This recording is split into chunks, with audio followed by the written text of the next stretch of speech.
Welcome back to the channel, everybody. Today's video is obviously about our new friend Nimrod. He is a 5 cost, 5 power, brand new card with this newest season, and he has a really unique ability.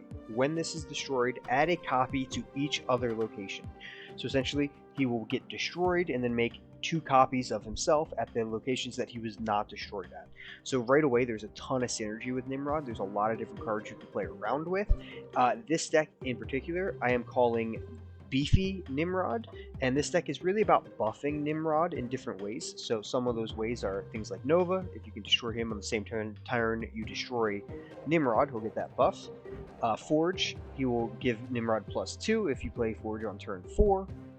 Nakia +2 if he is in your hand, and to the leftmost cards within 2 of those.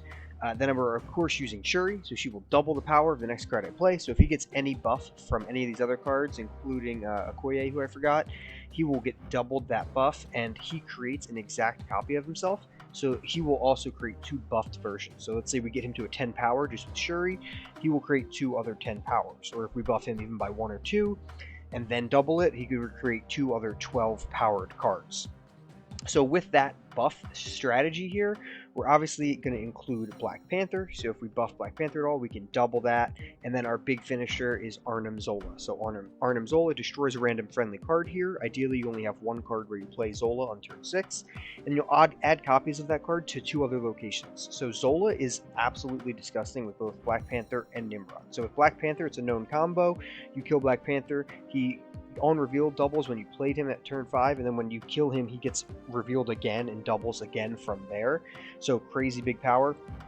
But Nimrod, he gets destroyed by Arnim Zola, creates a copy of himself at each other location, and then Arnim Zola's effect happens where he adds 2 copies to the other locations as well. So you get 4 Nimrods. So if they're buffed at all, that's crazy power. Super fun combo. Arnim Zola and Nimrod is awesome, and I really like this deck because it lets you hit Panther or Nimrod, and both of them into Zola work really good. I'm using America Chavez just to thin my deck out a little bit, and ideally hit some of the buff cards earlier in the deck so I can try to buff my Nimrod as early as possible.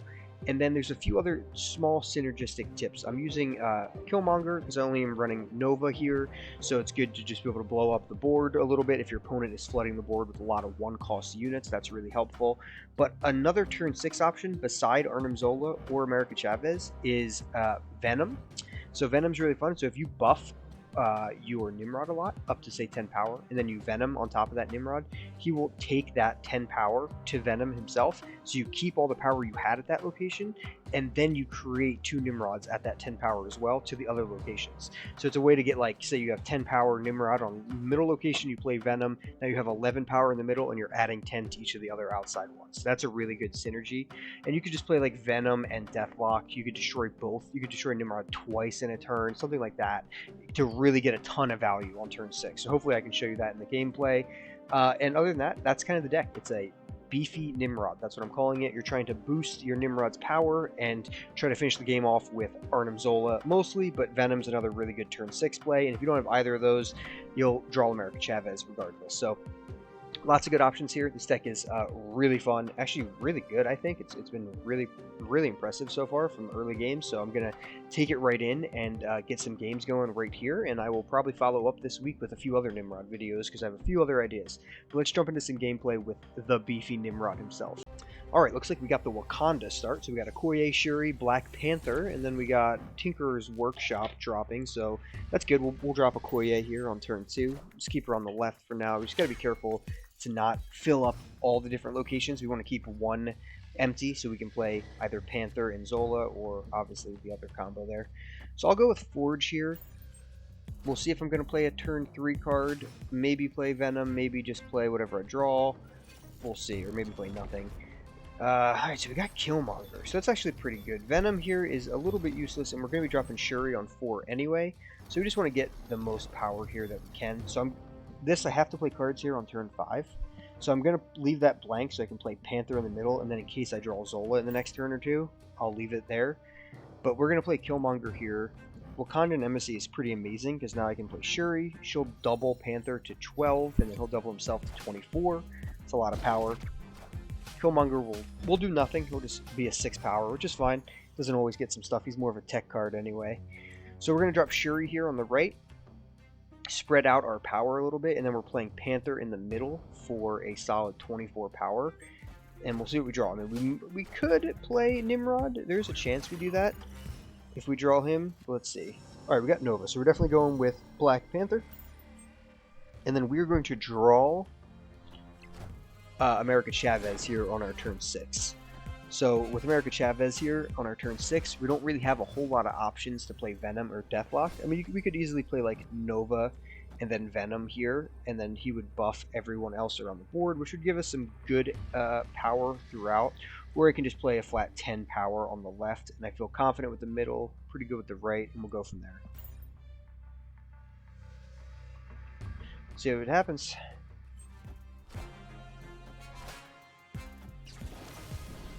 All right, Odin drops, but that doesn't do anything. So yeah, we would take the win with America Chavez on the left.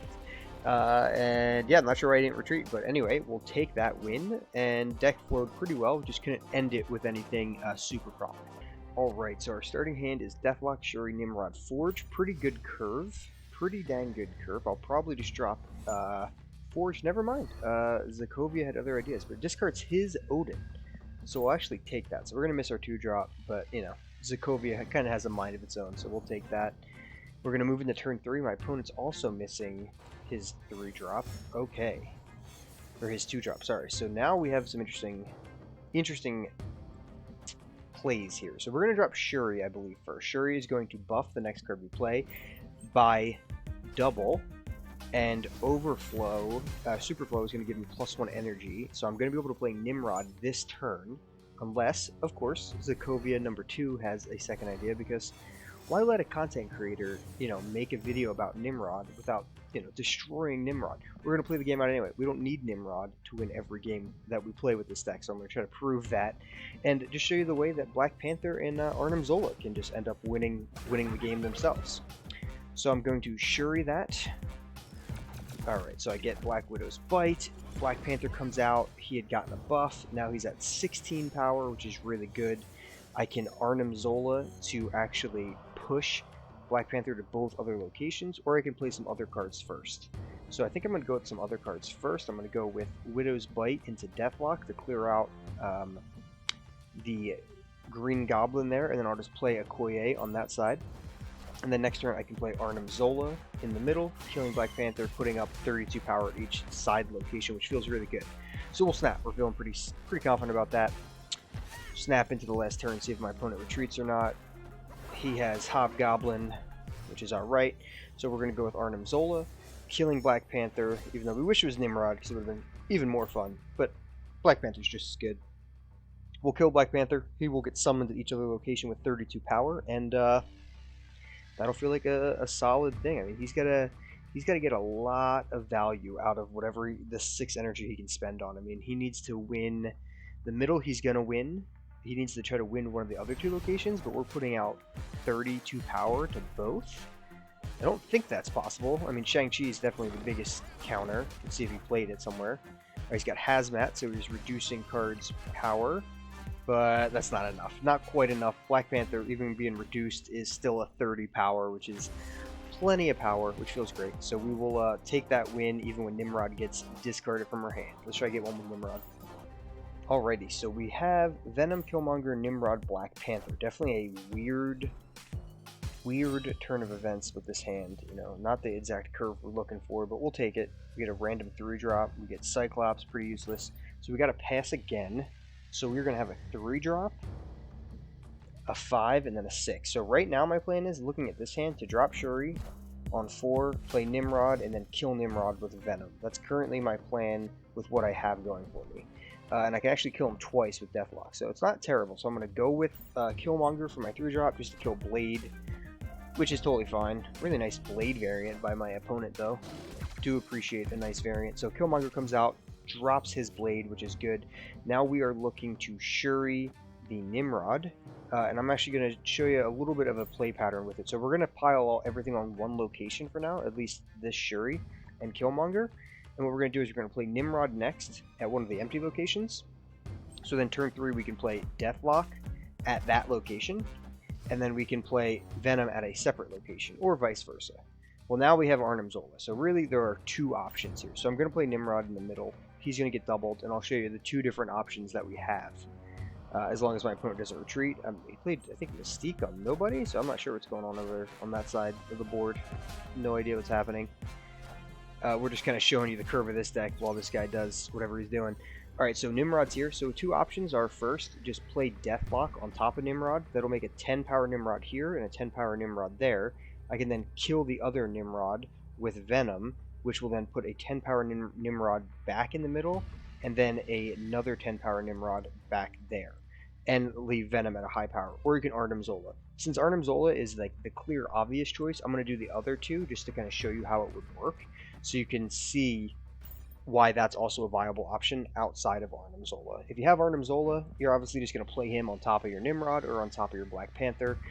Plenty of examples of that throughout, but I'm going to show you this option. So Deathlock comes down, he kills Nimrod, which is going to summon the 10 power Nimrod on the left and the right.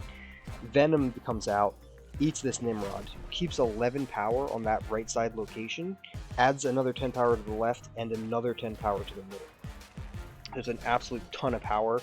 My opponent definitely misplayed and did some weird things, but you see, even with missing our 1 and 2 drop, we hit a really nice curve and hit that out. And even if we didn't have Zola, you can get it done with Venom and Deathlock very easily. So this is the deck. This is what I'm having an absolute blast with Nimrod.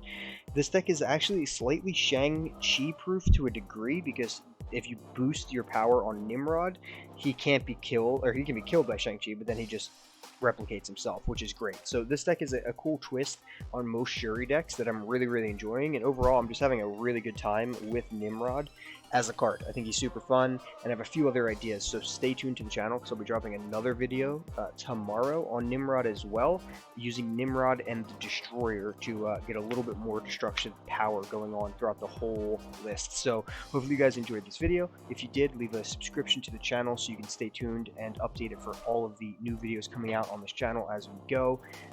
Please leave a like, a comment, talk to me about what you're playing with Nimrod. I'd love to check out what list you guys are playing as well. And as always, keep on snapping.